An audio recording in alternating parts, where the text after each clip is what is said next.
오늘도 제 목소리와 함께 하루를 시작하는 여러분께 따뜻한 안부를 전합니다. 우리는 살아가며 수많은 사람을 만나고 때로는 누군가에게 도움을 주기도 하고 또 누군가에게 도움을 받기도 합니다. 그런데 세상 모든 도움이 다 좋은 것은 아니며 때로는 선의가 오히려 독이 되는 경우도 있습니다. 오늘은 그 지혜로운 경계에 대해 함께 이야기 나누어 보려 합니다. 사람이 사람을 돕는 일은 아름다운 행위입니다. 누군가의 어려움을 덜어주고 무거운 짐을 나누는 일은 인간다움의 본질이라 할 수 있습니다. 불교에서도 보시와 자비를 강조하며 베풀 줄 아는 삶을 가장 큰 공덕이라 말씀하셨습니다. 그러나 베풀매도 지혜가 필요합니다. 무조건적인 동정심에서 비롯된 도움은 오히려 상대를 더 깊은 구렁텅이로 밀어넣을 수 있습니다. 게으른 사람에게 베푸는 것은 게으름을 합리화하게 만들고 탐욕에 사로잡힌 사람을 돕는 것은 끝없는 요구를 불러옵니다. 남을 해치는 사람을 돕는 것은 그 악행에 힘을 보태는 일에 지나지 않습니다. 그러므로 참된 자비는 분별력을 동반해야 합니다. 누구에게 어떻게 베풀어야 하는지를 아는 것, 그것이 곧 지혜로운 삶의 길입니다. 부처님께서는 어리석은 자와 어울리지 말고 지혜로운 이와 함께하라고 하셨습니다. 이는 단순히 교류의 문제만이 아니라 우리의 베풀매도 그대로 적용되는 말씀입니다. 이제부터 우리는 가난한 사람에게 왜 무조건 베풀면 안 되는지, 그리고 도와주면 안 되는 사람 유형 3가지를 차례대로 살펴보려 합니다. 그리고 마지막에는 올바른 자비와 베풀매 길이 무엇인지를 함께 배우게 될 것입니다. 오늘 이 시간이 여러분의 삶에 지혜로운 기준이 되기를 발언합니다. 1편. 게으름을 합리화하는 사람을 도우면 안 됩니다. 오늘은 우리가 흔히 착각하는 자비와 베풀매 문제를 함께 살펴보겠습니다. 가난한 사람을 돕는 것은 참으로 귀한 일입니다. 그러나 모든 가난이 동일한 원인에서 비롯되는 것은 아닙니다. 어떤 이의 어려움은 환경의 탓이 아니라 스스로 만든 게으름에서 비롯되기도 합니다. 이럴 때 무분별하게 돕는 것은 그 사람의 업을 더 무겁게 하는 일이 될 수 있습니다. 제가 아는 한 신도가 있었습니다. 그는 늘 생활이 어렵다고 주변에 하소연을 했습니다. 형편이 좋지 않다는 말에 지인들은 마음을 써서 돈도 보태주고 일도 연결해 주었습니다. 그런데 그는 조금만 도와주면 다시 술자리를 늘리고 며칠만 지나도 또 힘들다는 말을 반복했습니다. 결국 그의 삶은 조금도 나아지지 않았습니다. 도와주는 이들의 마음만 지치고 상처를 입었습니다. 여기서 우리는 분명히 알아야 합니다. 게으름을 합리화하는 사람은 자신이 바꾸어야 할 노력을 외면합니다. 내가 이렇게 사는 것은 세상이 나를 도와주지 않아서다라고 탓하며 스스로의 태만을 정당화합니다. 그리하여 누군가 손을 내밀면 그 순간만 잠시 기대고 곧 다시 본래의 습관으로 돌아갑니다. 이런 경우에 베푸는 것은 진정한 도움이 되지 않습니다. 불교에서는 업이라는 법칙을 강조합니다. 업은 곧 습관이요, 행위의 반복입니다. 게으름도 하나의 업입니다. 오늘 해야 할 일을 내일로 미루고 내일 할 일을 또다시 뒤로 미루는 습관이 쌓여 결국 삶의 무게가 되어 돌아옵니다. 이런 업을 가진 이에게 무작정 재물을 나누어 주는 것은 그 업을 더욱 강화하는 일이 됩니다. 마치 병을 고치지 않고 진통제만 주는 것과 같습니다. 부처님께서는 말씀하셨습니다. 자비는 분별 없는 동정이 아니라고 하셨습니다. 상대가 스스로 일어설 힘을 키우는 것이 진정한 자비입니다. 게으른 이를 무조건 도우면 그는 일어나야 할 기회를 잃게 됩니다. 스스로 일어서야 할 순간을 외면하게 되고 결국 더 깊은 나락으로 빠지게 됩니다. 한 예로 어떤 절에서 구호 활동을 했습니다. 밥을 굶는 이웃에게 매일 공양을 나누어 주었는데 대부분은 힘을 얻어 다시 일터로 나아갔습니다. 그러나 몇몇은 달랐습니다. 그들은 일을 할 생각은 하지 않고 매일 밥만 얻으러 왔습니다. 시간이 지나자 다른 이들은 일어나는데 그 몇몇은 더욱 의존하게 되었고 결국 자신의 삶을 일으킬 기회를 놓쳐버렸습니다. 이것이 바로 지혜 없는 자비의 그림자입니다.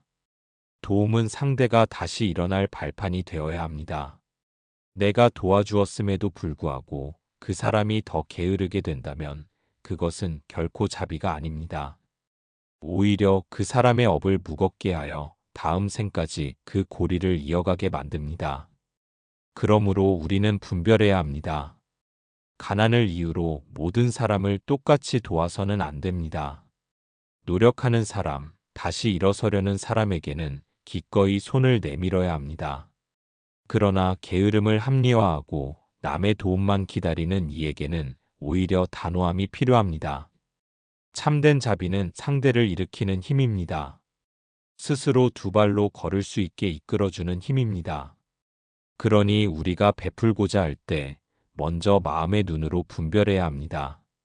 이 사람이 지금 필요한 것은 돈과 재물이 아니라 삶을 일으키려는 의지임을 알아차려야 합니다.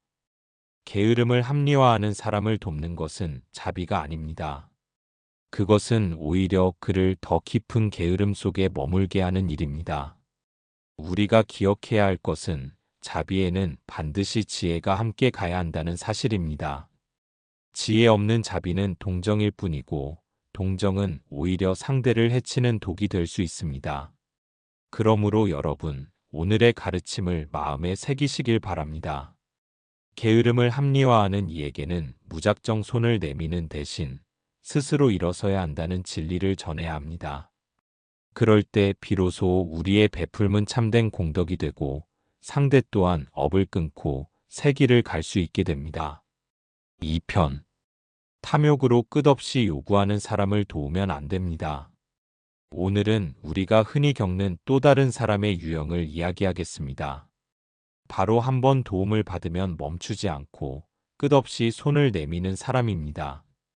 이런 유형의 사람은 처음에는 안타깝게 보이고 돕고 싶은 마음이 생깁니다.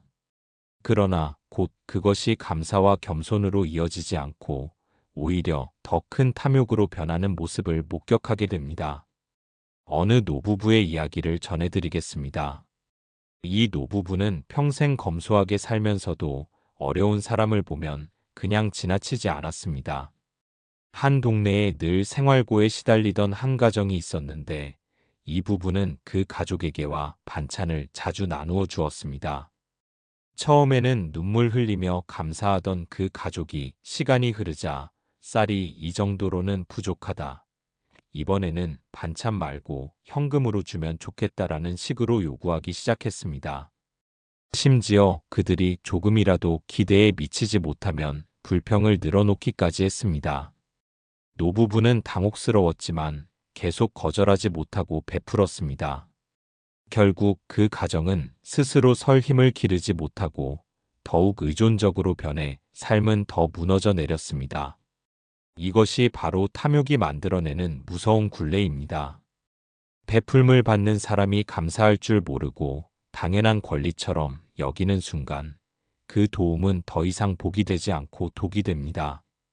탐욕은 물을 부어도 채워지지 않는 바가지와 같아서 아무리 퍼주어도 결코 만족을 알지 못합니다. 그러므로 그 사람을 돕는 것은 겉으로는 자비로운 것 같으나 실제로는 그 탐욕을 더 자라게 하는 일입니다. 부처님께서는 탐욕을 삼독 가운데 하나로 말씀하셨습니다. 탐욕은 불처럼 번져서 한번 붙잡으면 놓지 못하고 결국 자신과 남을 태우는 독한 불입니다. 우리가 탐욕에 휘둘린 사람을 무분별하게 돕는다면 마치 불에 기름을 붓는 것과 같아집니다. 불을 끄려면 흙을 덮고 바람을 차단해야 하듯이 탐욕을 줄이려면 절제와 분별이 필요합니다. 또한 젊은 사업가의 일화를 떠올려 봅니다. 그는 사회적 성공 이후 주변의 친척과 친구들에게 도움을 아끼지 않았습니다. 처음에는 진심으로 나누고자 하는 마음이었습니다.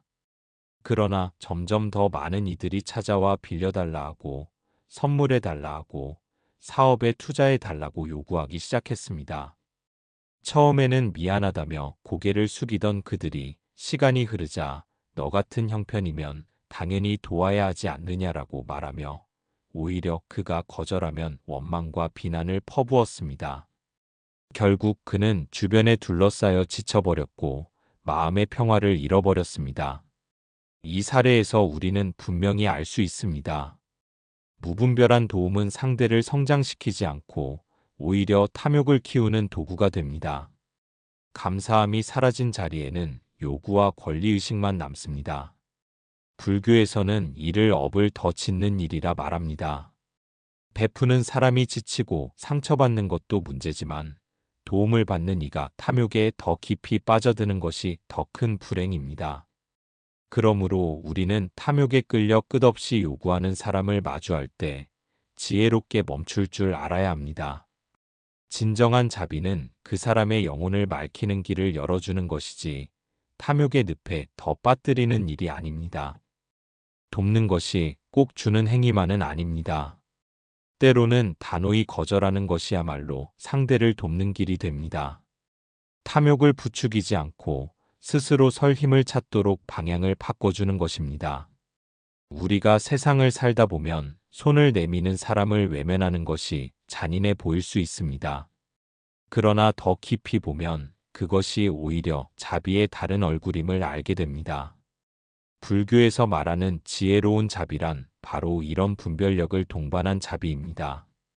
눈앞의 불쌍함에만 휘둘리지 않고 그 사람의 업과 삶 전체를 바라보며 무엇이 진정 도움이 되는지를 생각하는 마음입니다. 탐욕에 휘둘리는 사람을 무작정 돕는 것은 결국 그 사람의 길을 더 어둡게 합니다. 그러므로 우리는 그들을 원망하지도 미워하지도 말고 다만 인연을 분별하며 베풀음을 실천해야 합니다. 탐욕을 줄이고 지혜를 더하는 그 길 위에 진정한 평화가 자리합니다. 3편. 남을 해치며 사는 사람을 도우면 안 됩니다. 사람은 누구나 어려움 속에서 도움을 바랄 때가 있습니다. 그러나 그 어려움의 뿌리가 어디에서 비롯되었는지를 살펴보아야 합니다. 가난이나 고통이 단순히 외부의 환경 탓이 아니라 그 사람이 남을 속이고 해치며 살아온 결과일 때가 있습니다. 이럴 때 무분별하게 손을 내미는 것은 참된 자비가 아니라 오히려 악행을 더 키워주는 일이 됩니다. 저는 한 신도의 이야기를 들은 적이 있습니다. 그분은 오래전 친척 한 사람을 경제적으로 도왔습니다.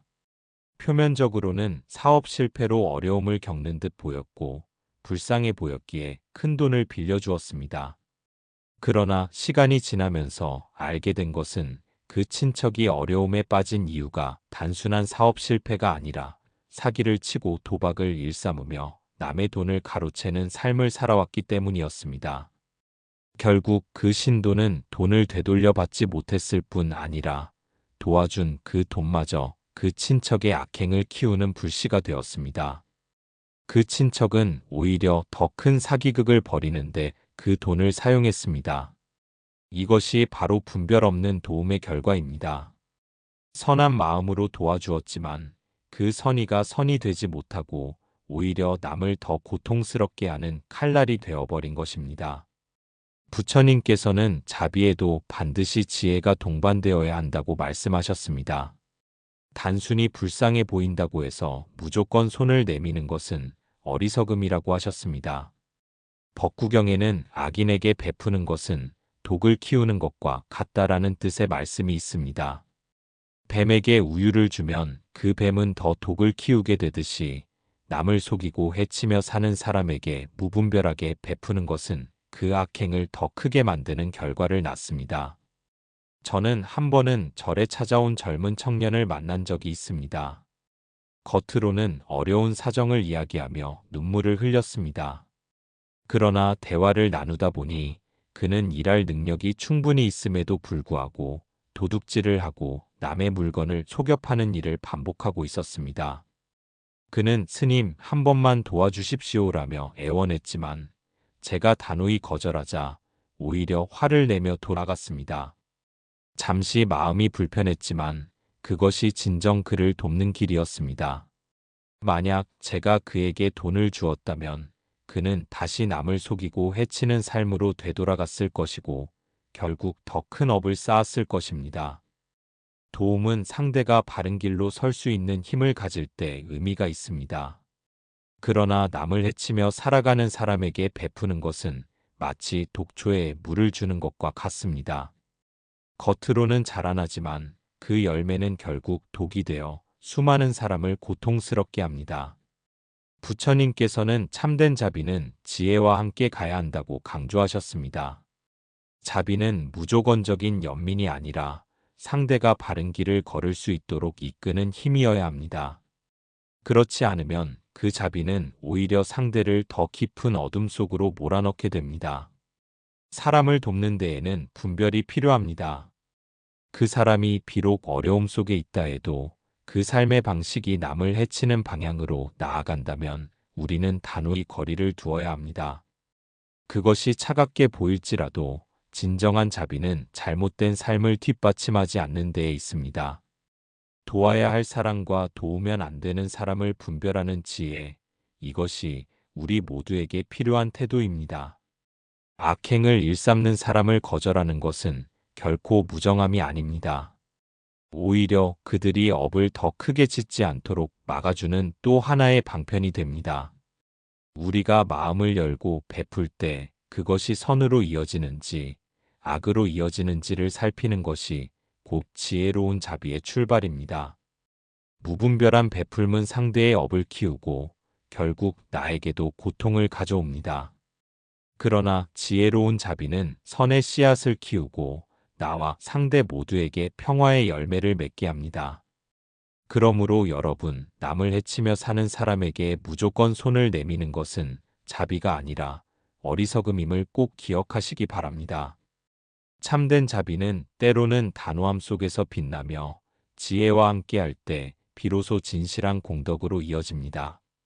4편. 무분별한 동정심은 나도 해치고 상대도 해칩니다. 사람을 돕는다는 것은 참으로 귀한 행위입니다.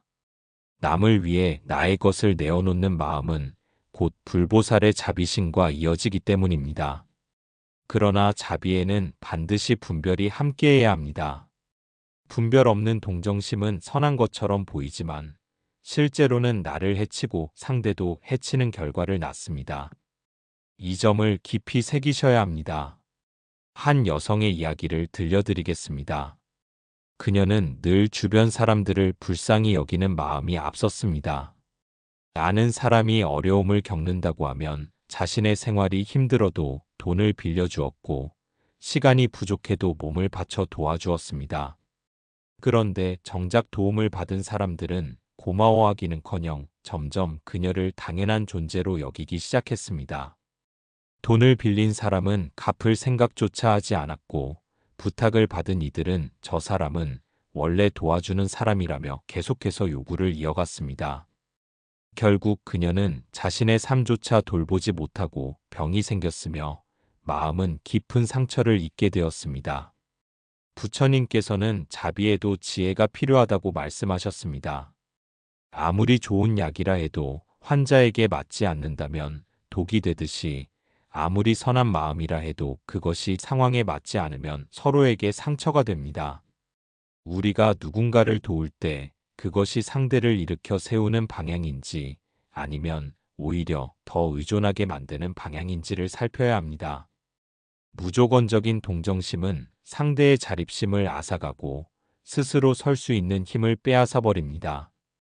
불교에서는 지혜로운 자비를 강조합니다. 이는 눈앞의 불쌍한 모습에만 끌리지 않고 그 사람의 업과 인연, 그리고 장래를 함께 바라보는 것입니다. 잠시의 불편을 덜어주는 것이 아니라 궁극적으로 그가 자기 힘으로 설 수 있도록 돕는 것이 바른 자비입니다. 만약 상대가 자신의 게으름이나 탐욕 때문에 어려움을 겪고 있다면 그 자리에서 필요한 것은 무조건적인 동정이 아니라 깨우침과 경책일 수도 있습니다. 자비는 결코 나를 해치면서 베푸는 것이 아닙니다. 내가 무너질 정도로 내어주는 것은 자비가 아니라 집착이고 무분별한 동정입니다. 진정한 자비는 나를 지키면서도 상대에게 올바른 길을 열어주는 것입니다. 그러므로 누군가를 돕고자 할 때 먼저 스스로에게 물어야 합니다. 이 도움은 저 사람을 일으켜 세우는가 아니면 그를 더 나약하게 만드는가? 이 분별이 곧 지혜이며 지혜와 함께하는 자비만이 서로에게 복이 됩니다.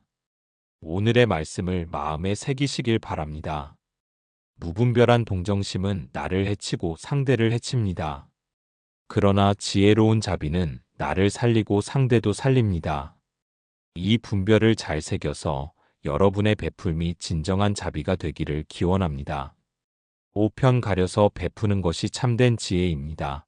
이 시리즈의 마지막 이야기로 여러분과 함께합니다. 우리는 살아가면서 수없이 많은 도움을 청하는 상황을 마주합니다.